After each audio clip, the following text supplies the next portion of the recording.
आता पाहूया लोकसभेच्या रणधुमाळी संदर्भातल्या टॉप 9 बातम्या। ठाण्याच्या दादोजी कोंडदेव स्टेडियमच्या खोलीमध्ये भंगारजमा ईव्हीएम आणि बंद लिफाफे मतदान ओळखपत्र सापडली। शरद पवार गटाचे नेते जितेंद्र आव्हाड यांचा मोठा आरोप, हे कोणते ईव्हीएम, कशासाठी याचा वापर, असाही विचारला सवाल।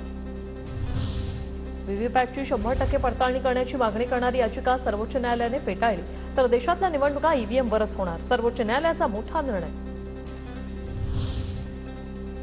विरोधक जिंकतात तेव्हा ईव्हीएम बरोबर, हरतात तेव्हा आक्षेप, विरोधकांची भूमिका दुटप्पी, आता कोर्टावरही आक्षेप घेतात एकनाथ शिंदेंची टीका। नरेंद्र मोदींना पुन्हा संधी देणं देशाच्या दृष्टीने धोक्याचं, शरद पवारांचा पंतप्रधान मोदींवर निशाणा। देशामध्ये एक नवीन व्यक्तीच्या हातामध्ये गेल्या 10 वर्षापासून देशाची सत्ता आहे आणि त्या व्यक्तीचं नाव नरेंद्र मोदी, पण त्यांना संधी देणं हे देशाच्या दृष्टीने धोक्याचं आहे।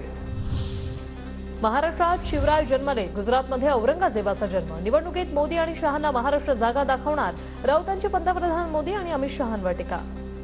या महाराष्ट्रात छत्रपती शिवाजी महाराज जन्माला आले, पण औरंगजेबाचा जन्म हा गुजरातमध्ये झाला आहे, मला माहित नसेल तर सांगतो, म्हणून तो गुजरात सातत्यानं महाराष्ट्रावर चाल करून येतोय मोदी शहांचा।